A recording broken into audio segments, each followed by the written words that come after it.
নমস্কার, আমি জ্যোতিষী প্রণব। অনেক দিন পরে এই নামটি নিয়ে আপনাদের সামনে হাজির হলাম।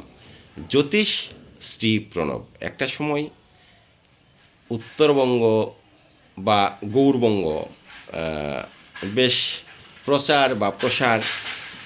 আজকের যারা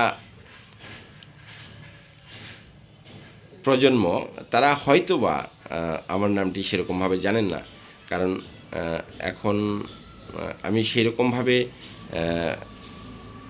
এই প্রফেশনের সঙ্গে সর্বক্ষণ যুক্ত নই। তবে যারা দীর্ঘকাল আগে আমার সঙ্গে যোগাযোগ করেছিলেন, আমার পরামর্শ নিয়ে তাদের উপকার হয়েছে বা উপকৃত হয়েছেন, তারা আবার কাউকে রেফারেন্স দিয়েছেন, তারা এসে আমার কাছে পরামর্শ নিয়ে উপকৃত হয়েছেন, তারা এখনও আমার সঙ্গে যোগাযোগ রাখেন।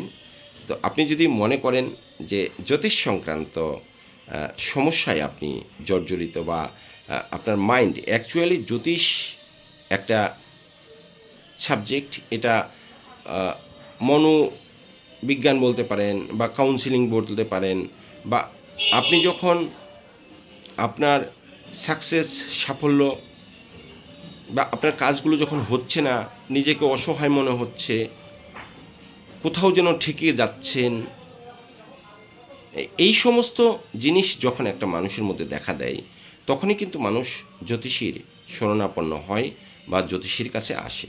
কিন্তু আজকাল দেখা যায় বেশ কিছু জ্যোতিষী তারা কিন্তু বেশ কিছু মানুষকে এদিক সেদিক করে এটা সেটা বলে হয়তো অর্থনৈতিক দিক থেকে একটু বিপন্ন করে ফেলে, বা তারা হয়তো লোককে হয়তো প্রতারিত বা ঠকায়, এরকম কিন্তু সমাজ মাধ্যমে শোনা যায় বা কথা ঘুরে বেড়ায়।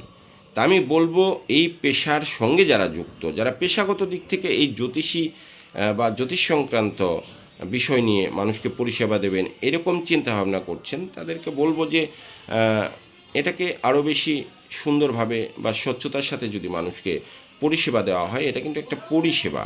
এটা মানুষের মনোবল বৃদ্ধি করা, মানুষকে সাহস দেওয়া আর একটা সুপরামর্শ দেওয়া। আপনার পক্ষে যদি সেটা সম্ভব হয়, আপনি মানুষকে পরামর্শ দেবেন।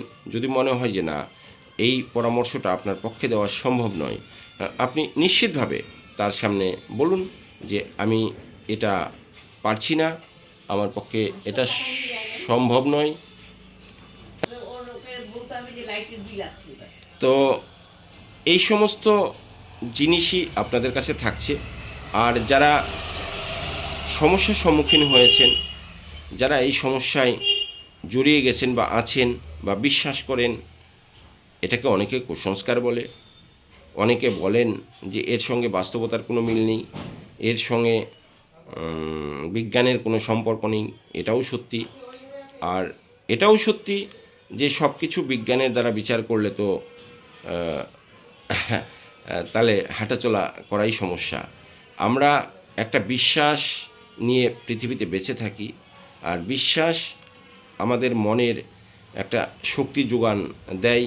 কারণ বিশ্বাস করে আমরা ভক্তি করি, শ্রদ্ধা করি, পুজো পার্বণ করে থাকি, মাতৃমন্দিরে যাই, দেবালয়ে যাই, এগুলো সব বিশ্বাস।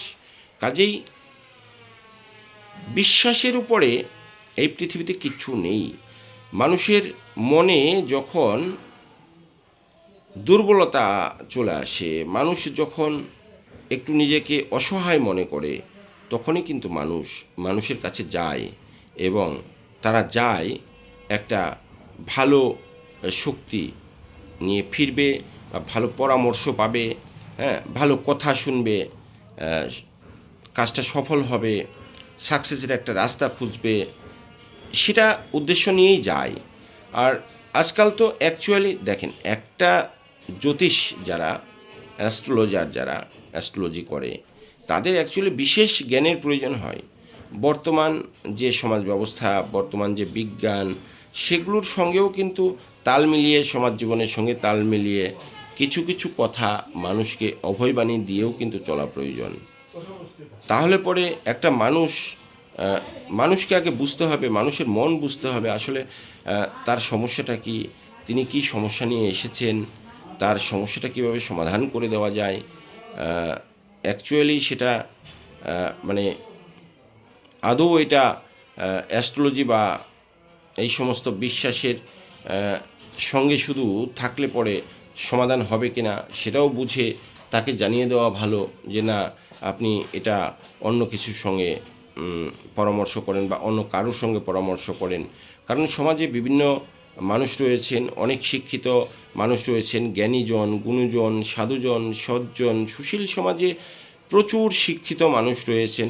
আর একজন জ্যোতিষীর পক্ষে তো এত ট্যালেন্ট নিয়ে কতজনই বা অ্যাস্ট্রোলজি করে। তো কাজেই চারিদিকে মেধাসম্পন্ন মানুষরা যদি আজকের দিনে অ্যাস্ট্রোলজির সঙ্গে যুক্ত হয় তাহলে নিশ্চিতভাবে হয়তো কিছু পরামর্শ দিতে পারবে। আর কিছু কিছু পরামর্শ তো কাজে লেগে যায়, কিছু পরামর্শ কাজে লাগে না। তবে আপনাদের যদি সেটা মনে হয় যে না, পরামর্শটা কাজের বা কাজে লাগছে, তাহলে নিশ্চিতভাবে আপনি এগিয়ে যাবেন। আর এগিয়ে গেলে সাফল্য আসবে। ভালো থাকবেন, সুস্থ থাকবেন।